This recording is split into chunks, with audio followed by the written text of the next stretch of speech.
Hey everybody, welcome back to the only podcast produced by 3 winners of IMSA's Spirit of the Race Award. Yep, that podcast is still the Check Engine Podcast. My name is Nick, and with me as always are my 2 compadres. I've got Tristan sitting behind the controls, looking rather flustered already, so this might be a long one for you, huh? As we mentioned before, I'm deep inside, I'm old, and these 2 have been absolute hooligans this evening. Get off my lawn. I don't think... I'm not going to say a hooligan, but Andrew's been very gaseous lately. I don't know how much he's going. I blame pizza and LaCroix. Because I'm older, so now I can't eat cheese, can't eat bread, can't eat sauce, can't eat spicy meat, can't eat ice cream. God, old is awful. Don't get old, folks. 30 and out. I'm telling you. No, man, I'm 30. I want to be out already. 25 and out. Hey, you got that birthday coming up, don't you? Yeah, I do. Oh, man, that's right. Woo. Are we going to do a special birthday episode for Tristan? Probably should. That'd probably be sweet. No. You don't want that as a gift? I don't. I think it's going to be a great present. Whatever. Anyway, if you haven't gathered by now, we're not professionals at this. We are just 3 dudes who like talking, believe it or not, about cars, because you haven't heard anything about cars yet, but that's what we are going to talk about. We like talking about cars, we like talking about racing, and none of us work in the industry at all, so despite the fact that we're not pros, you're all listening anyway, so we thank you for that. Thanks to Anchor.fm for hosting us. It's Anchor.fm/Check Engine Podcast, and we're also available anywhere podcasts are streamed at this point. Mm-hmm. So we go to iTunes, go to Google, go to Breaker.audio, whatever one you want. We're there. But don't just listen, folks. Reach out to us. We want to talk with you, not at you. This is supposed to be a 2-way discussion here. So find us at our website, checkenginepodcast.com. We have a direct email through there, inbox@checkenginepodcast.com. We're also all over the social universe. You can find us on Facebook at Check Engine Podcast. Like us there. If you don't, that's cool, but at least share us because you might know somebody who will like us. You can also follow us at Check Engine Pod on Twitter and also at Check Engine Pod on the Instagram machine. And if you really, really, really are into what we're doing here, thank you in advance for supporting us a little bit. We have a support page at Anchor.fm. So it's actually support at Anchor.fm/Check Engine Podcast. We also have a Patreon page, Patreon.com/Check Engine Podcast. Every cent that goes on there will be turned around to make this stuff better for you, the listener. This is better websites. This is more tickets to different car-related events that we can tell you guys about. This is maybe new merchandise that we can start sending out to people. Better recording equipment. Yeah. All of that kind of stuff. Yeah. An upgrade from CD quality. Absolutely. So we thank you in advance for your support if you choose to do so. With that, Andrew, what is the topic of discussion for this evening?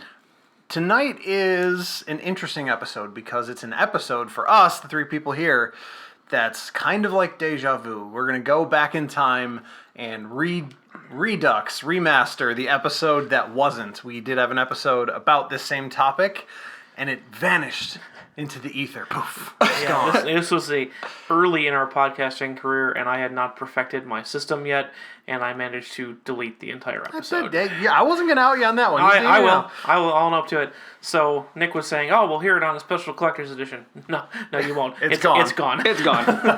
It's gone forever. Yeah, for us, it's going to be a little bit of a rehash, but the once in future episode. Yeah, and that's probably what we'll call it. There you go, the once in future episode. But this is going to be interesting. It actually came up again, something I saw while I was driving my car around. So, yeah. First, I have at least one pace lap. Who else? Anyone? So what is the main topic of the epised before we get into pace laps? We're going to talk a little bit about car stereotypes. And Tristan just bought a new car. I still have a newish car. Nick has a new car, and with a new car comes a new car buying family. So Whether you like it or not. whether you like it or not. So we're going to talk about that a little bit. I think. There you go. So, car stereotypes, and we're going to try to not delete it this time when we're done. Yeah, no, this one will get published. You got it, boss. But first, as always, the pace slaps. Who has something to bring to the table? I'll start with this one because I think you're really going to enjoy it, Nick. Uh-oh. Is Is it about a Corvette going mid-engine? Because I won't enjoy it. Oh yeah, it is big time. But it starts like this. There's a mid-engine Jaguar F-Type that's going to replace the current one in 2022. My question is this: do we have to start calling them Corvette fighters? Nick? Anyone? No. And also, I mean, come on. I know you saw the 10 million pictures that are out on the internet now and all the videos and all this. Come on. Nope. Come on. I'm out. Just a little bit. Nope. It sounds pretty cool. Nope. It looks pretty cool. Nope. This Out. guy. I can't help you with him. I'm out. I'm out. What about whatever? It doesn't matter. But anyways, that is a genuine question. Do we have to start calling mid-engine any supercars mid-engine Corvette sports fighters? car. Or is the Corvette a Ferrari fighter? Or like what are we fighting? Why does the engine placement have to do with what we call it? Because that's what changes the nature of the car. Just like you think the engine locate. I mean, we can't do this episode again. We've already done this episode. But I mean, we can all agree the engine is a different place. That means that the car is sort of competing against something else, right? Yeah, it's something. But the car's been competing against Ferraris anyway. Yeah, but no, it's doing it for real. But it's not, because it's been competing against Ferraris anyway, with the engine in the front. Okay, So you could have always called it a Ferrari fighter. It's been competing against Ferraris in the motorsport world. I don't think very many people are considering, do I buy a Corvette or do I buy a Ferrari? Absolutely not. It's a marketing change. Do you think they're going to do it now? Maybe. They might with a mid-engine change. You could. But it's the price point thing, too. If you can afford to buy a Ferrari, why Well- would you settle for a Corvette? Let's remember, the ZR1 isn't a cheap option. It's still over $100K. It's cheap compared to a Ferrari. Maybe not like A high-end Corvette maybe overlaps with a low-end Ferrari, maybe. That's what we're talking about, isn't?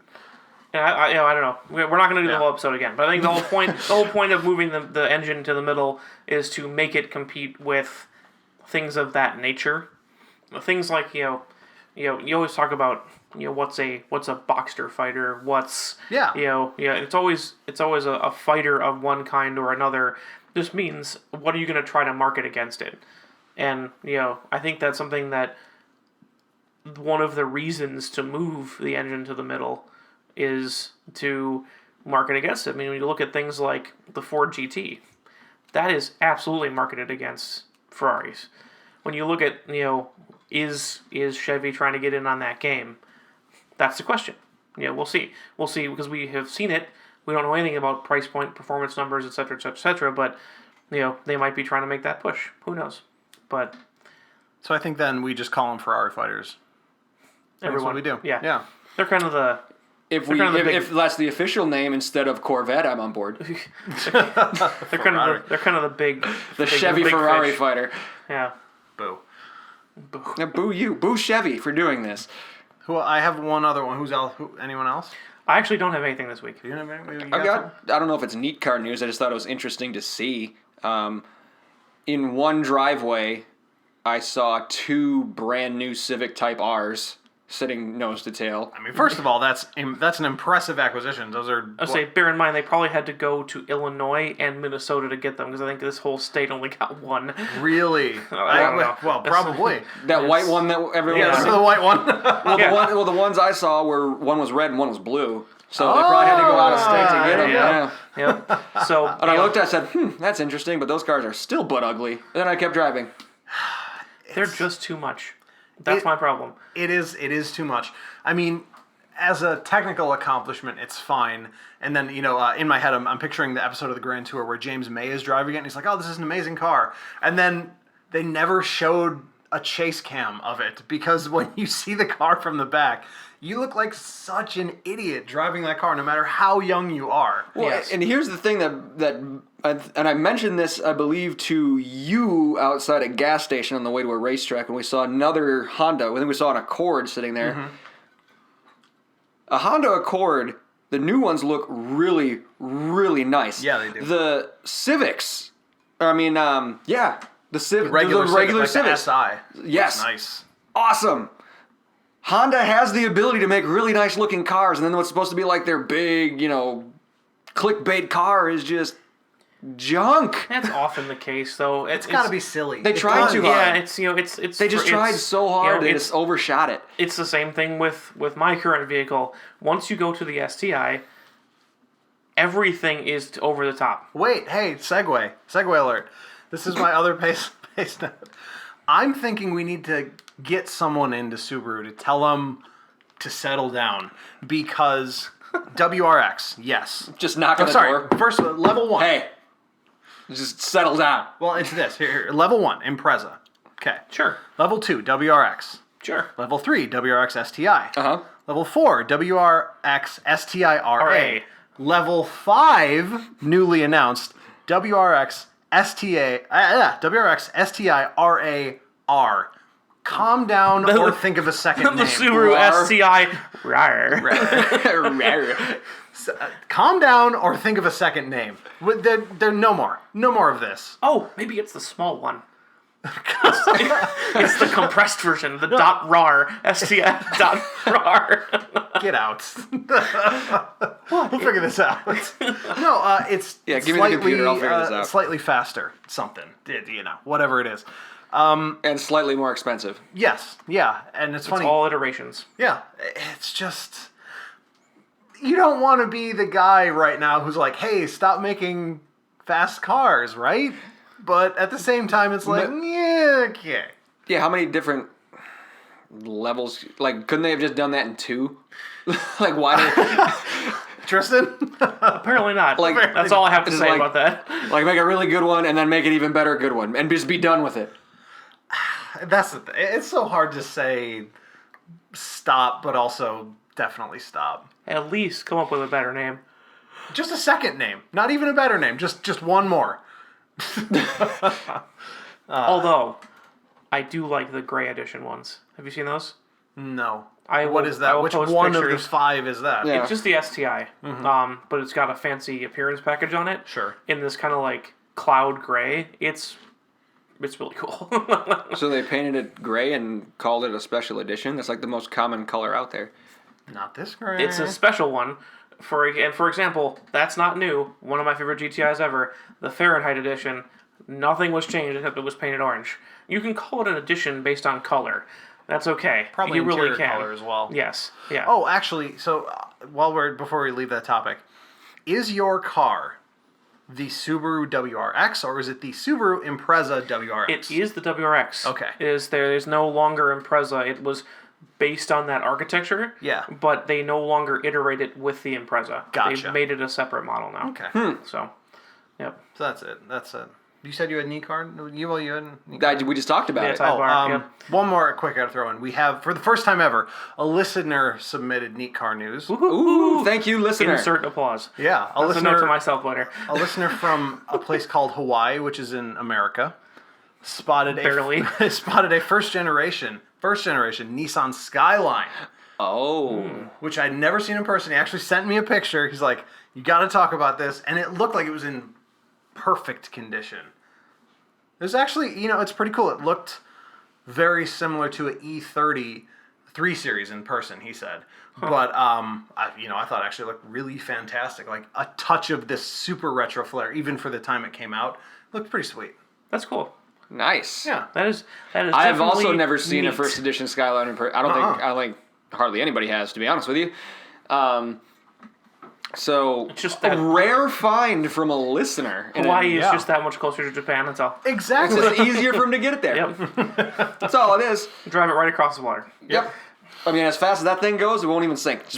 Not a big deal. Nope. Yeah, send us some more of those. What are you seeing out there? listener submissions for Neat Car News. And send pictures. We'll post them. Yeah, If you want us absolutely. to say your name, tell us, say my name, include my name and information, whatever, or we'll just say a listener. Your name, your address, your phone number. We will not say any of those your things. serial Nick, number. Stop scaring people. Your driver's license number. Your AOL Instant Messenger username. Name and password. Password. And the credit card number. Oh, boy. Thanks. If you, All right, you can handle so, all that, yeah. we'll post your picture. Yeah. Let's get to it here. Let's get to it. Andrew wants to start us off with a question. I do. I was driving my car the other day. No, here, let's just start right with it. Do I drive a girl's car? Because when I'm driving around and see other people in Velosters, they're always female, which is cool, whatever. But I never have thought of the Veloster as a girl's car, yet that seems to be the objective truth.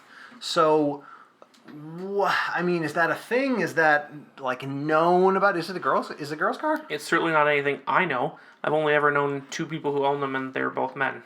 That's interesting. So, Yeah, I've always. but that's my sample size is 2. Right. So it's not meaningful, but I didn't certainly think that. I wouldn't think of the Veloster as a girl car at first thought, especially the R, the souped up version. That's true. So I would say no, but at the same time, thinking about it, I don't. It doesn't necessarily surprise me because there are girls out there who are car people. Oh, for sure. And who they look for different performance factors in cars and all those types of things. Also, there are girls out there who, not all, who sometimes are intimidated by larger horsepower numbers and those types of things. So a Veloster Type R, relatively, comparatively speaking, less expensive, less horsepower. It's front or all-wheel front? Front-wheel drive. But it's still a fun little car to rip around in, right? So Definitely. Given that, it's not surprising. But no, when I first would hear Veloster, I would not think girl's car. No. And I mean, I would say that's all, we could delve into the, decades and generations of social engineering behind, having women feel like they need to drive certain types of cars. But Sure. we're not a psychology show. We're also not a social commentary show for the most part. So we're going to try to mostly avoid that. But I think it is something that has... Although we did have a very nicely crafted letter to Bernie Ecclestone. We Yeah, did. definitely. We did. He needed a response. That needed to be done. How'd you like that picture, by the way? I Googled Bernie Ecclestone for that picture, and that was like the 4th one. A real picture of Bernie That was, Ecclestone. by the way, please check out the blog. That photo is not in any way Photoshopped. That is an actual photo of him. Great. But... Which no, kind of illustrates our point. Yeah. But anyway, go ahead. I mean, I sorry. think in general, although there are always exceptions to every rule, I think, again, whether it's nature or nurture, women tend to care about the way things look. We're car people, so we appreciate, the design and the aesthetic of vehicles, but a lot of people don't. Be it, men, men or women or whoever. A lot of people don't, but I think there's more of a trend to that among women.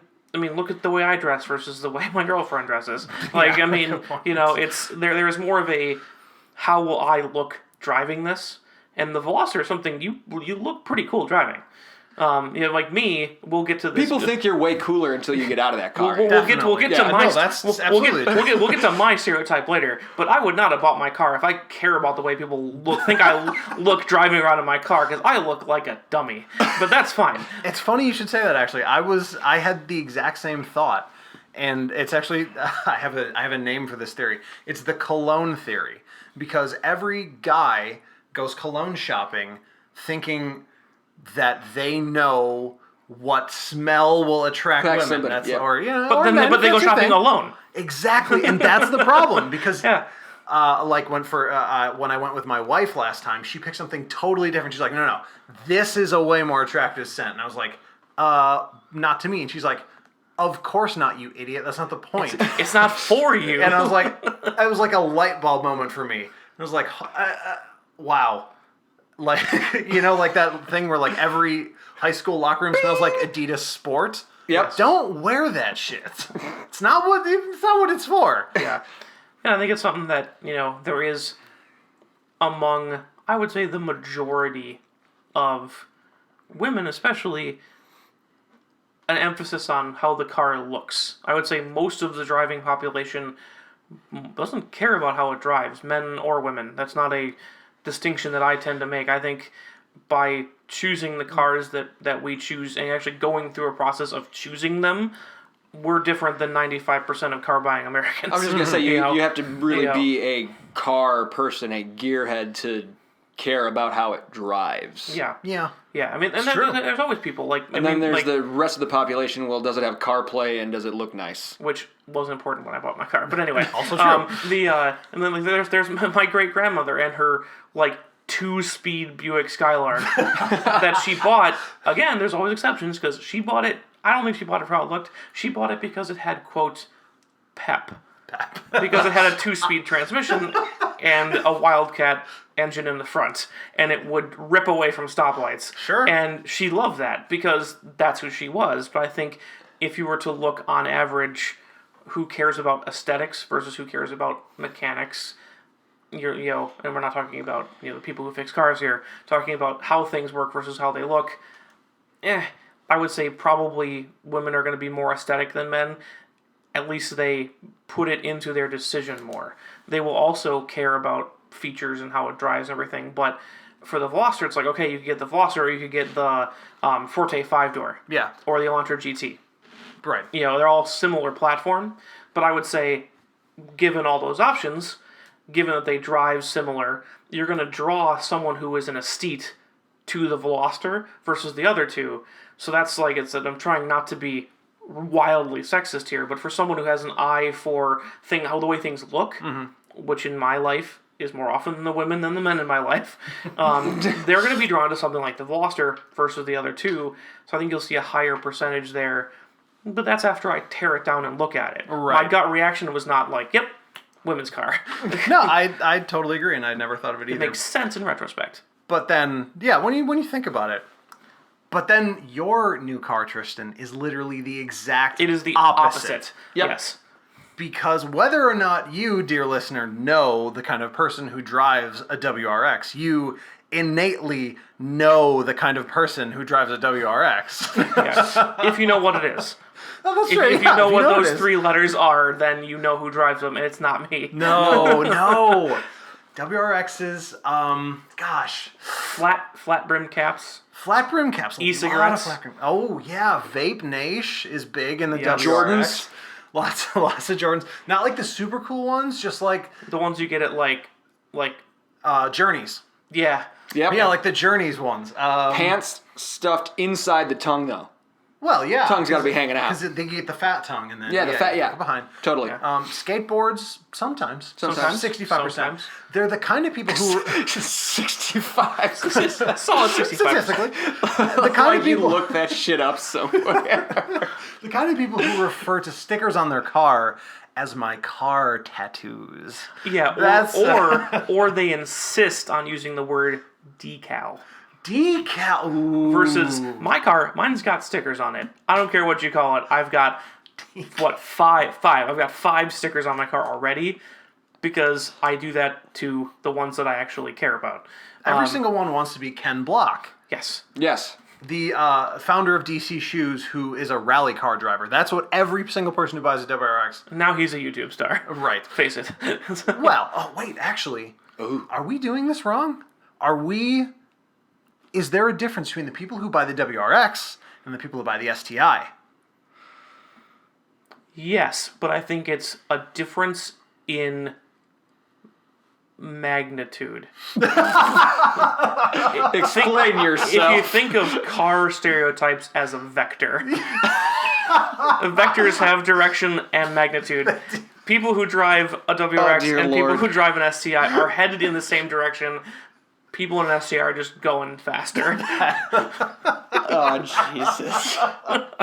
Oh, I think that's genius.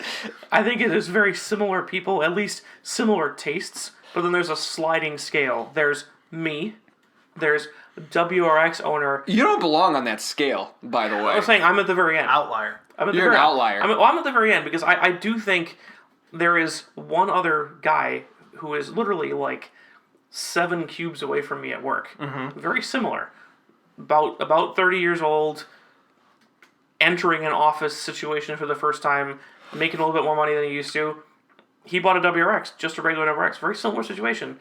So I don't think I'm that much of an outlier. And then, so there's people like me. Buy them, mostly unmodified, keep them that way forever. And there's people who buy them and then immediately stick the off-malign rally armors on them and get the full kit from Cobb with the catback, the intake, stage 3, all intake, this bro. stuff, right? And then Immediately crash the shit. right, yeah, yep. And then there's people who just skip all that and just buy the STI. And then there's people who modify STIs. And at that point, it's kind of like, what are you doing? And it's all a sliding scale on the same continuum. I don't know if you probably, I go to work a little bit earlier than you, so I see this guy on my commute all the time. Did you see him just lunch pail you, by the way? No. I show up way before. That's right, I go home usually way after, so...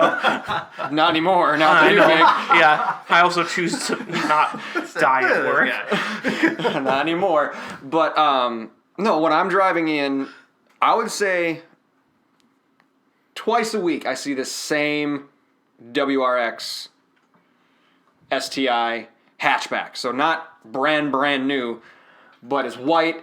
He put the gold, like, million spoke rims on it. Okay, I already know the car.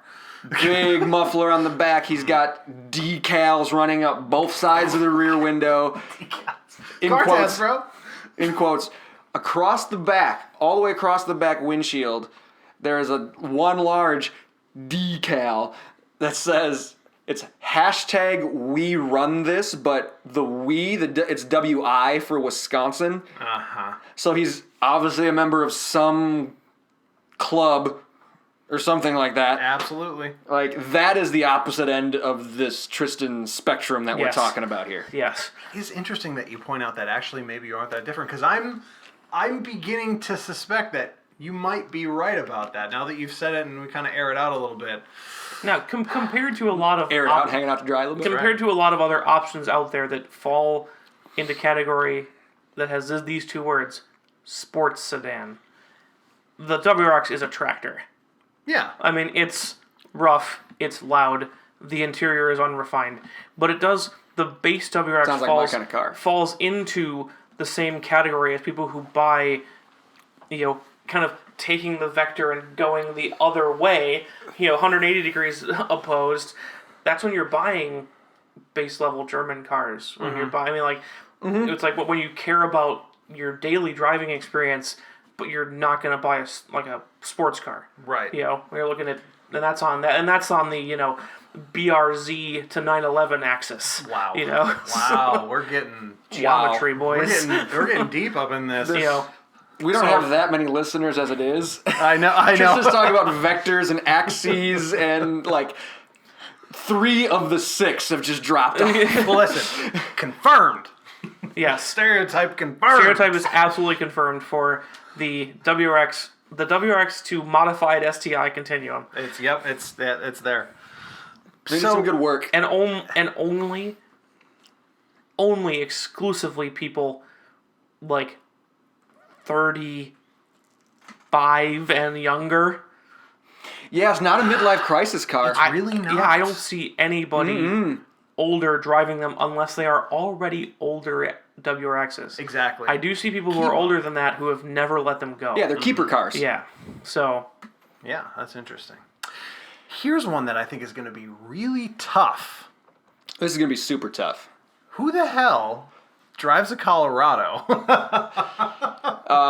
So it's a bunch of podcast hosts who let their listeners decide Yeah. who's going to buy them. That was random select for all of them. I mean, I don't think... I really...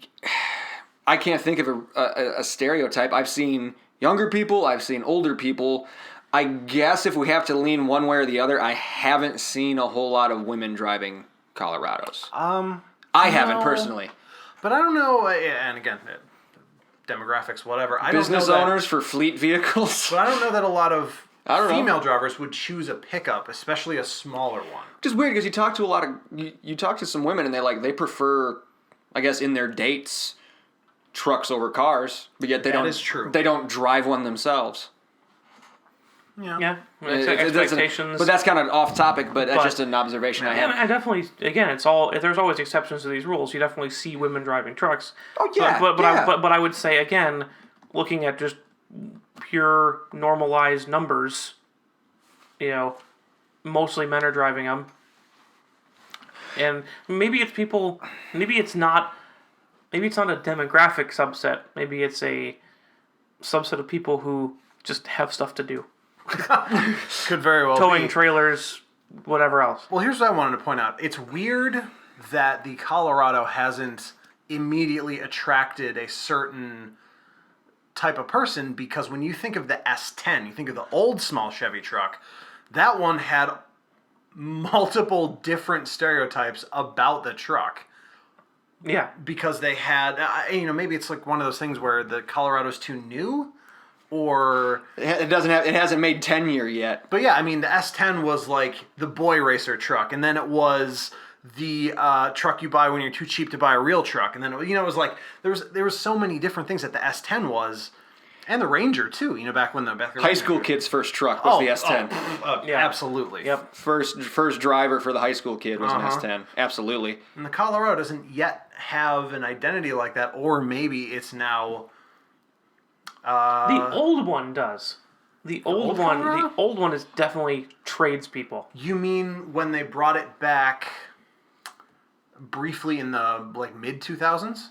Yeah, when it was the 03, 04. the 5-cylinder one. Yeah. Yeah. Okay. The Ooh, the squared off 5-cylinder one, 2-wheel I drive, forgot about that. white. Yeah.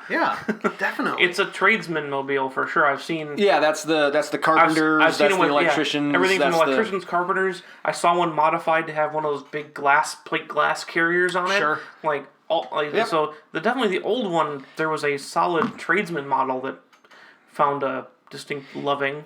But Is that a good look on GM though, that they've developed a car that could appeal to a lot of different people and almost defies a stereotype? Possibly. Or it could be. Well, how long has the newest version of the Colorado been out now?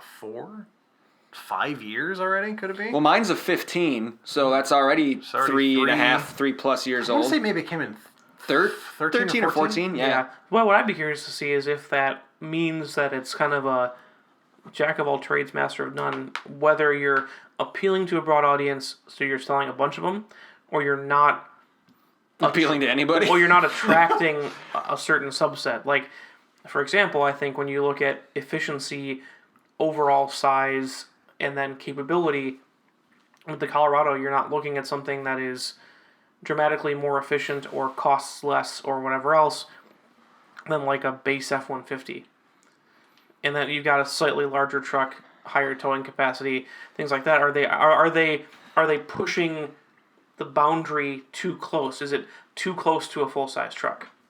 Things like that. idea. I'd be curious to look into that kind of thing. Have we not been able to define it because it's everything, and is that a good thing or a bad thing? I mean, I see a lot of them on the road. Definitely. Definitely. So many. Especially since I bought mine. I'm looking So around many like, in- hey man, you too. Yeah. Well, and But, that like, is the well-documented Grand Theft Auto effect. That's Right. absolutely true. When you see a car, you only see that car. Yeah, once you buy it, once you're driving it, everybody else is too. So I think it's a good thing. Yeah. I mean, if you see a lot of them all over the place, it means it's appealing to, the masses. And that's my instinct, is especially because of how much time and effort Chevy's put into it too. All the different packages, all the crazy accessory options for it, like all that stuff. It started off relatively like, oh, is this gonna work? And they kind of like put it on the market quietly. It was like, hey, look, new Colorado. And then like once people were like, once they kind of sold a bunch of them, they're like, oh yeah. And now you've got the various Z packages and the bespoke accessory stuff on the back to hold kayaks and whatever else. Oh, yeah. And like, they've turned it into, something you can build a car ecosystem around. So my thought is it's a good thing, but I just wondered. Well, and then for anyone who someone who might buy the bespoke with the kayak and the ZR2 off-road package, that might have been someone who was disenchanted with Nissan for discontinuing the Xterra or something like that. Pro Like, 4X. so now these different packages, the individual packages might attract a subset, Yep. Yeah, but in not the grand the- scheme of things, it's still a Chevy Colorado. Use it as a blank canvas more than anything else. Yep. So, overall, for our own cars, we have probably mostly women. I don't know, maybe. Definitely confirmed. Don't point at yourself and say anything other than I'm definitely confirmed. I'm saying confirmed, flat brim hat wearing, vaping bros of 25 years or I'm younger. going to get you a flat brim hat. We're going to see. I've got plenty. I look awful I can let you in borrow flat one. brim hats, by the way. Do they make them that fit around that big old... That's why. Big ol' noggin. They do, Big ol' but they dome. look like you're wearing like a cafeteria tray. It is the worst. Nice. Unbearable. And yeah, with mine, we We don't know. we got no idea. So if anyone else has any suggestions about a Colorado Yeah, subset or stereotype, drives a Colorado? yeah, who do you think? Write us in. Inbox at checkenginepodcast.com or the socials. So what other like low-hanging fruit can we pick out here for like quick stereotypes? I mean, the lowest hanging fruit, as ever, is the RAV4. Really? I think so. Don't you think so? Here's Does what I this think. look like a face of somebody who thinks so? Yeah, because here's what here's what I Of think. course it does. Here's what I think when I think RAV4 owners. When I was in high school, I knew someone's parents who were buying a RAV4. Or so they thought. They went to the dealership and they're like, oh yes, this is our upgrade. They're getting rid of the family van. The kids are going to college. They're going to upgrade to the RAV4. It's going to be really exciting. Except they came in and they were absolutely dead-ass certain that they were buying a RAV6. Because they got the V6 RAV4. So to me, the RAV4 has always been a somewhat aspirational vehicle for people who have no idea what they're talking about when they're talking about cars. I guess that's fair. No? The problem with the RAV4 is, I think maybe it's not necessarily a problem with your description because, as we've discussed before, this is not a slam on the population. Cars have absolutely become commoditized. It's something that everybody needs, everybody buys. We get it. It's fine. Yeah. We're a car podcast. We tend to think more about cars than most people do. Mm-hmm. If you don't think about your car, okay. I drive past hundreds of people who don't think about their car every day. Yeah, it doesn't bother me. Drive RAV4s. Right, and I think that's what I'm thinking is that maybe your description of people that way, I was like, no, it can't be just one thing because so many people buy them. Maybe there's just that many people who don't know about cars. That's my opinion. Again, coming from, even when I wasn't into cars, my dad and my mom both were. So I never lived in a world where people didn't care about cars. So to me, I always think that there can't be that many people who don't think about their cars, but I'm having a moment right now. How many people... He's having a moment on air. It's the best-selling car in the country. It is. Yeah. Right. That's what I mean.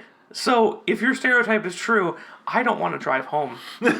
I'm worried about what's out there now. Thanks. What do you think? I don't think it's as much about the not know what you're talking about. I think it's the more of lack of really caring about the vehicle. Like, so family, we have a kid or two, we need to put a car seat in it. It's affordable, it gets good gas mileage, it runs forever, it'll get us from A to B. Great, we're going to get a RAV4. Like, that's the thought process. I don't think it's that people who like don't know what they're talking about and think they're getting something else. I think it's just people who don't necessarily care as much about cars and just need something affordable, reliable, A to B, from this point to that point and be done with it. Which we often sound like angry young people from the feedback that I've gotten on this podcast. Well, that's not new, by the way. Like, just because they're all buying RAV4s now, people, they would buy, whatever basic off-the-line Ford, Chevy, Dodge, whatever. Not even that. They're all buying Toyota Camrys 10 years ago. Right, 10 years ago, but I was talking about, even, in the 50s and 60s, there were people who didn't care about their car buying decision. For sure. Right. So that's not a new thing, but I think that it becomes very visible to us in certain cars that are new, because we know about these cars. But I think it's something that, maybe we should ask our parents, what were the car for people who didn't care about cars when they were growing up. What did people just buy? Yeah. Yeah. I'm trying to think of. I was trying to think of a witty answer. I have nothing. I don't know anything about old I cars. smell another guest blog coming. Yeah, there you go. Yeah, That's right. but Have your dad write it. there you go. But there's another. Writing is example. not my dad's strong suit. Love you, Dad. If you want, you can dictate and I'll write it. But, Give me notes. Give me an outline. yeah, just give me an outline. I'll fill it out. Do an interview. But here's Yeah, the let's thing. bring him in for an interview. About Anyway. the RAV4 specifically, my dad drives a RAV4, and he bought it because he just wanted something that he thought was really reliable and had some whatever, and just, yeah. But Just like I just said. But it's not that reliable. He didn't. Surprise! Listen, Dad, you didn't even listen to this. You're like, why do you do a podcast? Whatever. He just bought, and he said, oh, RAV4 everyone likes the RAV4. It's a real good car. Yeah, it's whatever. It's whatever. I think that's the stereotype for a RAV4 driver. It's whatever. It's whatever. It's a car for people who just buy cars. Mm-hmm. I think I have a lower hanging fruit than even that one. Though. Okay, let's go. That required some explanation. I Are there guess. any that require no explanation? I think like my car. I was just gonna say, I think that's Tristan knows. I more. really thought that was so easy. Yeah, what? So Tristan, you talk about you bought a WRX. I did. What's the company that makes the WRX? Fuji Heavy Industries. Damn you. There's You refuse to be cool about this shit. their subsidiary Subaru. When you went to pick up your Subaru, did you go to a dealership or to the parking lot of an REI? Well, I drove past REI to get there. And you thought about stopping, didn't you? Both of my Subarus have spent already. My WRX has spent time in the parking lot of an REI. Are you serious? You just got through the break-in period. Yeah. So See? Subaru's natural habitat, once they migrate from the lot, their summer home or their winter They home. incubate at the dealership. They incubate at the dealership, they emerge, and then they migrate directly to the feeding grounds of the closest REI. Like, that one doesn't need any explanation. No. I mean, does anybody have any counterpoint to that? Even the WRX is the sports sedan for people who put bicycles on the top of Yep. it. Every Subaru owner. I've never seen so many outdoor accessories for a nominal sports car. Like, It has every Yeah. possible adapter for every possible rack. it's ridiculous. I was looking at the accessory catalog and I'm like, wow. They actually still print up a catalog and stuff. Yeah. Oh. Yeah, look at and it that. has little knockouts on the roof to put the built-in roof rack on it. Oh God. Yeah, I mean, yeah. For an REI parking lot, the car must found in the REI parking lot. Subaru, absolutely. Now, we discussed this actually on the show that never was. What would have been a close second, and it's still the grand dam of the REI parking lot, is the Honda Element. That's right. Tristan's favorite car. Shut Honda up. Element. It is, God, I hate you. I think of you every time I see one. I don't know why. I've never owned one and I've never wanted one. It's your favorite car. It's an aspirational car. It's not. It's not. Oh, that's the car I would design for you. But actually, if we can go back to Subaru for a minute, we need to give credit where credit's due to the LGBTQIA community. Before Subarus were the lot darlings of every REI, the Forester and the Outback, this trend of SUVs was started by lesbians. Let's be clear. That was always the joke about the Outback, that it was a lesbian car. Does anyone else? Do you not know No, that? I don't know what. I do not know what you're talking about. Really? I I'm the have only no one? idea. The listeners know. That was the joke in Do the they? that was they? the joke in the regular car reviews one about the Outback too. Really? Nothing? No. I am no. Nope. Oh, we're leaving you hanging. No. Fine. Sorry. No. For me, it was always the old hippie car. Because my high school environmental Same? science teacher drove one. Same? She was not a lesbian. Ah, you're so wrong about this. All right. Mr. Honda Element over there. Shut up. Shut up. Okay. If we want to talk low-hanging fruit, Yeah. there's no sweeter plum than this. We all know, what is always the answer? Mazda Miata. Every Mazda Miata owner goes to track days, right? You know Every what? Mazda Miata. You know what? I'm going to refute this one. You are? Because I think there is not one stereotype, but two. Two stereotypes for the Mazda Miata. Yes. So either or both? Either or. Okay. I think there is one, the I think it's important to specify: is it new or is it used? Because the used Mazda Miata owner goes to track days, Bro. and they're all similar to people who drive the WRX, but more serious. They take it all very Yes. seriously. Yes, they do. And they're always old, they're always modified, and they always go to track days. Now, the other side of that coin, who they are buying these used Miatas from are the people who are originally purchasing them, which are all 50-plus-year-old men. Yes. Yes. Yeah?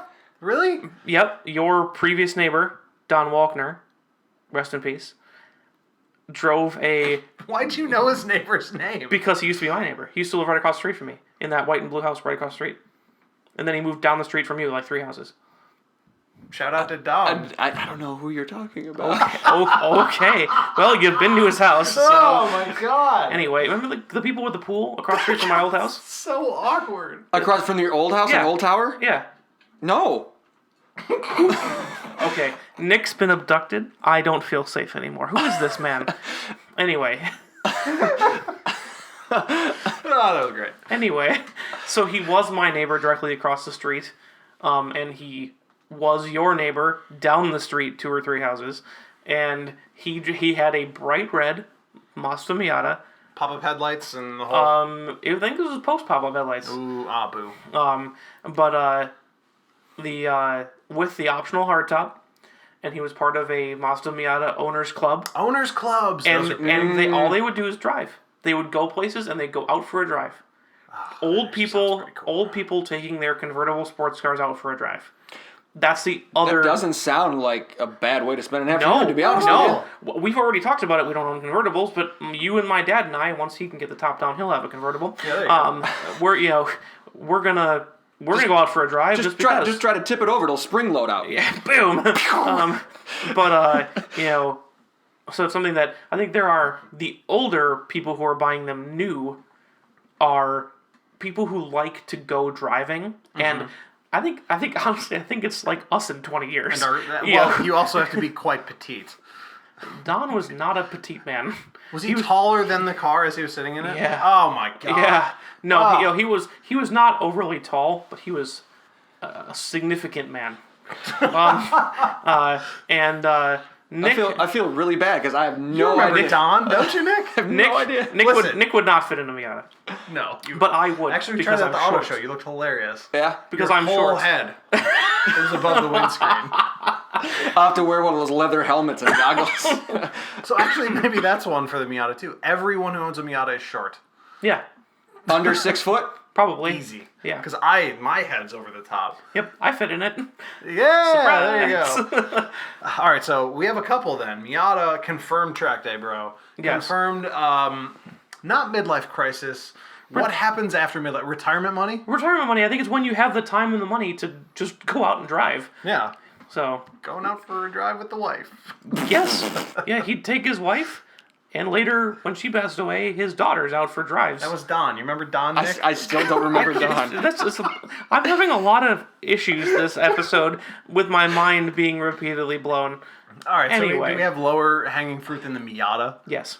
No, you don't. Yes. What is it? The BMW 3 Series. Boo. Middle management. Yep. The car of middle See, I management. didn't even have to say it. You knew already. Officially. That fruit was it was on the ground. Just a We rotted stepped pile on of it. mush. Yeah. We stepped Yeah. on it already. Everyone who drives a BMW 3 Series is in middle management, and they probably just got there. Yeah, that's the gift to themselves. Gift themselves and their status symbol so they can get the coffee mug and the polo shirt to impress their boss. Bluetooth. And in then, the ear. well, not anymore. Not so much anymore. That's kind of gone out, except AirPods. Oh, there's the new one. Yep. Boat That's shoes. The new shit. Boat shoes. Uh-huh. Yep. Leathern driving gloves. Do they still do that? Why am I asking? They go to the track. Then they start going Probably to... BMW branded on the wrist. Well, exactly. Yeah. Then they Yeah, start well, going to Road America. Do they and- even make any other type of gloves? Not for BMW owners. Exactly. will say, when my brother and I went to a BMW event, 'cause he was looking at the X1 when it came out, you had an option of the piece of swag that you would like if you drove Oh my. so many. You could get the coffee mug, you could get the hot coffee cup, or The polo shirt. Yes. So yes, I think I Didn't come with the sweater you wrap around the neck, though? No, pretty that's tight. extra. It actually doesn't even come extra. apart. It's actually sewn together around your neck. So yes, I think the BMW 3 Series for freshly minted middle management aspiring to upper management, VP status. That's when you start getting the M's. Golf or club, the 5 Series. Golf club membership yet? Or is that's No, upper management? That's upper management. That's the 6 Series. Right, so however, you do fit in when you're invited to golf with the VPs. Boom. Your golf clubs fit in the back, and you fit right in. That's no problem. it. That's the one. It's a good space to be in, though. Oh, for sure. You can't hate that. It's like Except status. I do hate it.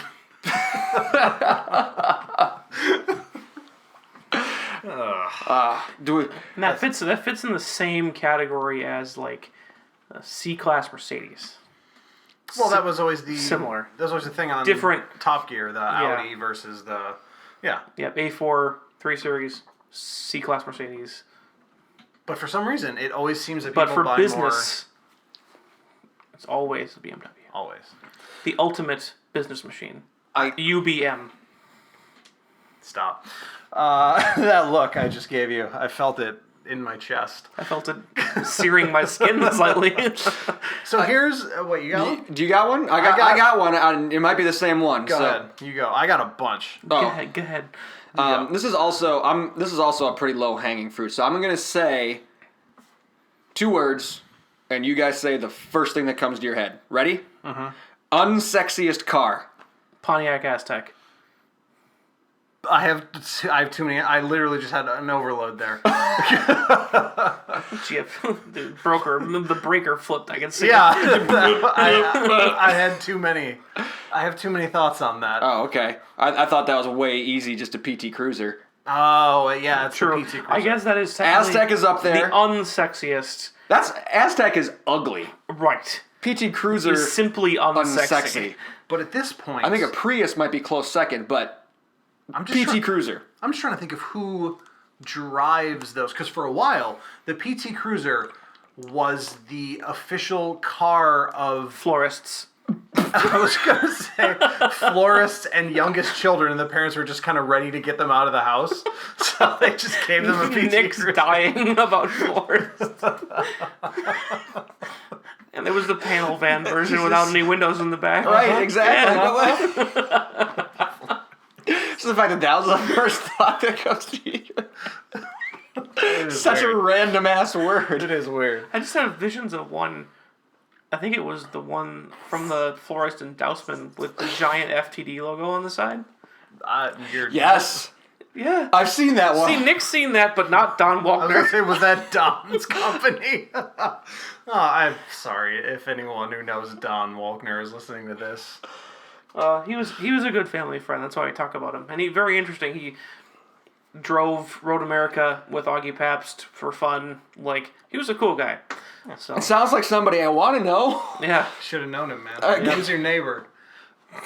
God, this episode is off the rails so far. It's fun though. It's so much fun. Okay, ugliest Don't car. delete this one, okay? Okay, you got it, guys. The ugliest car. I mean, yes, but there's no family around the PT Cruiser, is there? There's no like That was the all problem. these people. Nobody bought him. Well, yeah, but even now, Rental cars. I think that they were rental cars Florist for a while. spot. Florist. The occasional baker. There was no like unifying. It's not like the. Wait, are you saying that the people who bought the PT Cruiser were all unsexy? No, the car. Yeah. It was unsexy. Yeah. That is true, absolutely. I mean, and car. then, well, I mean, have you met a sexy florist? No, but I want to. I plead the fifth. Okay, well, here's one that we can all talk about, because this is one that I didn't associate with, but I think has been brought back into popular culture as being associated with it. So the Camaro, Jeremy Clarkson's thing is all Camaros are driven by murderers. I didn't know that was true, but apparently that's what he always said about it. Remember, they came to America, it's a murderer's car, blah, blah, blah. I've always seen the Camaro owner as the guy who got to retirement, didn't buy the Miata because he was too fat, and couldn't afford a Corvette. Is that unkind? It's also a very weird stereotype. It's very specific. Like, if it takes a paragraph to describe It's not a a person, stereotype. it's not really You're a clearly stereotype. talking about someone. Listen, no, who hurt you? Which one person did you see driving a Who hurt Camaro? you? That's the illustrated backstory. But everyone who drives a Camaro, and I talked about in my blog post, is chubby. They wear suspenders. They have a beard, and they have some Easy stupid with story. that. Some of us drive WRXs. Okay? They have some stupid story about their Camaro, and it's just. Those are the classic Camaros that you see at car And shows. the new ones, though. It's the new ones, too. No. It's all Camaros. No, Who's driving the new ones, then? not those people. You don't know. I know. I can't tell who drives a new Camaro. The windows are too small. And too tinted. Often, yes. Really? No one's with me on that. No. That one I'm not bought in on, I gotta say. So you don't think they're murderers' cars? I don't know.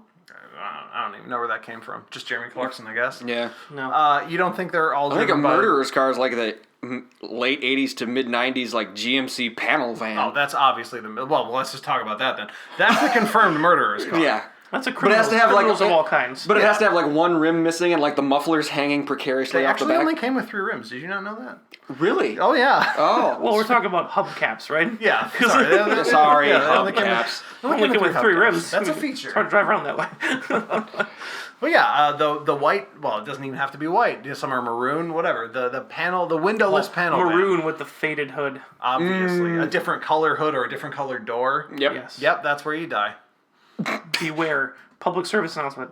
I was going to say, is this all from some Stranger Danger video all 3 of us saw as a child? Is that where It this started? has to have been. There's some shared trauma here. It's gotta Every be. time I see one. And, when I lived in Lincoln, the ice cream trucks were all windowless panel vans. Oh, God. And no one saw anything wrong with it. No one's... That's how they lure you in, bro. But, legitimately, I was like, if you go get ice cream from that van, you will die. You're not coming back. Well, at least you have like cookie dough beforehand. And no one else thought the same thing.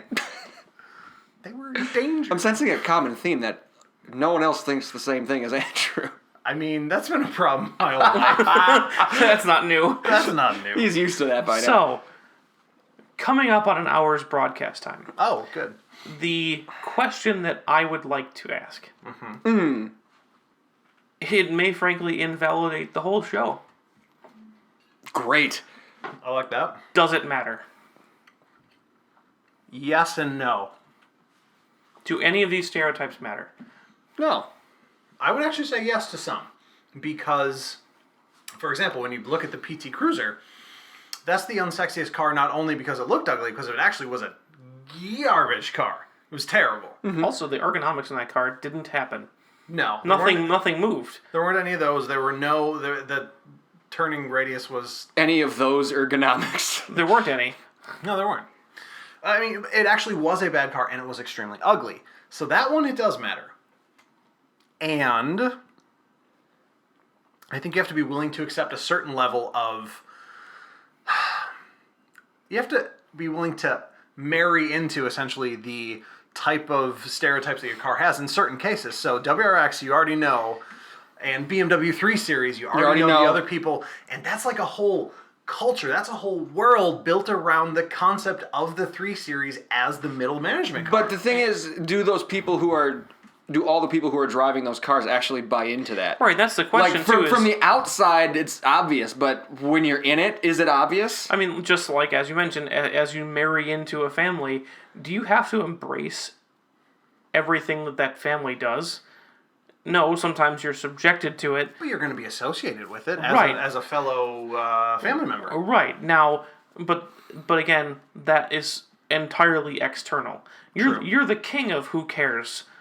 That's true. I mean, I could tell you, hey, I think you drive a girl's car, and you'd be like, yeah, so what? Like, I probably do. Yeah, and it's so that's, I think we are to bring these fine folks up again. I think we are a strong proponent, strong enough that we're looking for merch.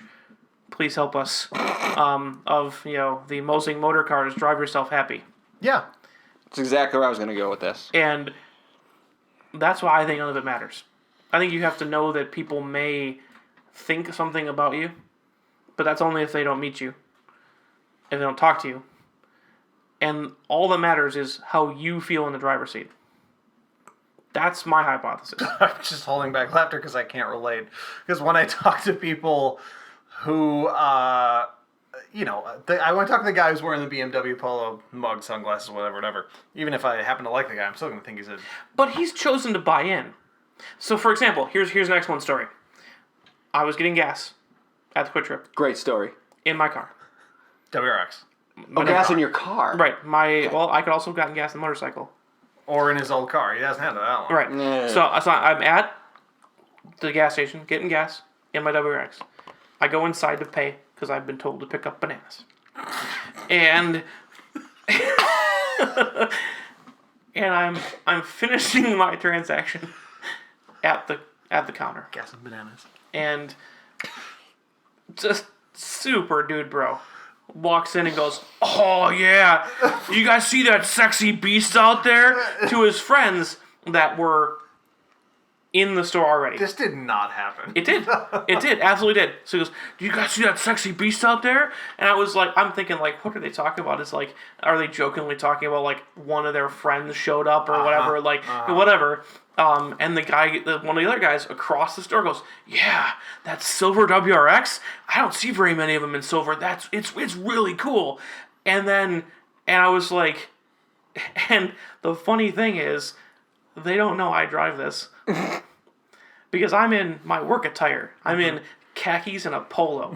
I look like a BMW driver. You look like Jake from State Farm. I do. They never expected. So I could not help myself. I turn around and I go, "Hey, I'm glad you guys like it." Walk out, get in it, and drive away. I have never seen 3 more crestfallen dude bros. Because that was not who they wanted to be driving that car. You think? Yeah. Yep. Interesting. I think that, yes, you can be associated with it if you're bought in. Like that guy who was wearing the BMW Polo and the coffee mug and the shoes and the driving gloves and the sunglasses and the BMW branded Bluetooth earpiece. By the way, this is he's describing an actual thing. People that we've seen across the country now, and even in Canada at actual races. This is legitimate. So people like that, they're bought in.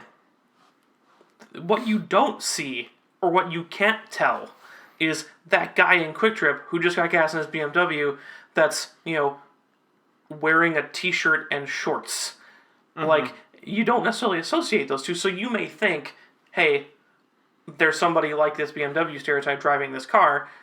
There isn't, and if you were to see him get into that car, you'd be like, oh, your opinion would change. I guess. Of that person. The next BMW you see, you'll still think it's driven by this. It's not going to shatter. It's not going to shatter your preconceptions, but you can be differentiated from your car in the way you dress and act outside of it, and then reassociate with your car, and it sticks. That's all I'm saying. The people who have all the BMW shit, they want to be associated with it. They say, bring it on. Yup, I'm a BMW owner. I'm all of those things, and I accept it. There's other people just like, hey, I kind of like BMWs, and I want to drive a BMW. Or whatever that car may be. It's Subaru WRX, or whatever it is. So, I don't think they matter. I don't think any of them matter. I think it makes for a fun episode. It's good. A fun episode, and there's a reason. Good conversation. We've discussed why these stereotypes exist. Definitely. And I think that, as with all stereotypes, some good, some bad, universally bad. some fine, some problematic, some easy to talk about, some difficult to talk about, but they all come from, a reason. You see this often. This behavior happens often. It's not a guarantee that someone's going to be like this, but making your, educated guess, making your, informed guess, you're going to guess this. So, but from behind that driver's seat, in the driver's seat, Yep. Behind the wheel. I was going for behind the wheel, but hey, not professional podcasters. From behind the wheel, I don't think any of it matters. I don't think your age, your race, your gender, your occupation, none of it matters. Find a car that makes you happy drive the living daylights out of it. Or don't. Or don't. Yeah. Drive around That's your thing. slowly and look at the fall foliage. It's up to you. Or just drive it to work in the grocery store if you're driving that RAV4. That's right. Because you didn't know what else to buy. I mean, come on, that's another one. But don't care about what other people think of you. I do. You know, that's the thing. While I am the king of don't care, I actually have specifically... He does secretly care inside. I have we all knew specifically this. avoided cars that have followings I don't want to be associated with. And you know, part of it, I don't know, maybe it's self-consciousness. I don't know. Part of it, I think, is never me actively wanting to avoid all conversations with strangers, especially ones where they're trying to talk to me about something I own. You know what I mean? I don't want to be in that position where I'm in the gas station and he's like, oh, look at this sexy car. It's like, go away. Don't notice what I'm doing. Well, then you just don't talk to them. You do this on the regular. People actually approach you and talk to you, and you just walk right by them. You can choose to ignore people. For people who are more outgoing, like Nick, we've seen that in action. True. It's a thing to talk about. My outgoingness has gotten Andrew into some uncomfortable situations. Deeply. It has. Deeply. But I think Man. I think you have the ability to engage or disengage from conversations, from cultures, from stereotypes. It's up to you. All true. So, I think you should just drive what makes you happy. Yeah, or whatever it is. Drive what you can afford. Drive whatever you were given.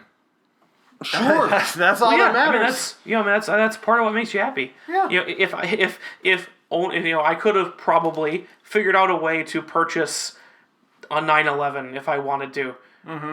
That would make me happy though, because I would not be able to afford to eat, Right. or insure it, or anything else. So You could do that 12-year lease for $100 a month. yeah. But I think it's something that's part of what makes you happy is, can you afford it? Was it a gift? Did you choose it? For different people, different things make you happy about cars. So, Just do you. Just do you. And with that, it's time to wrap up. Guys, do you have any sort of thank yous before we close this thing down? I do. All right. I would like to give a big and deeply sincere thanks to Nick's former neighbor and Tristan's former neighbor, Miata driver Don Walkner. Shout to Don. You remember him, right, Nick? One more shot. Oh, Don! That's right. No, I don't. I thought we had something there. I really did. Tristan, I would like to thank part of that WRX community that I also don't want to associate with.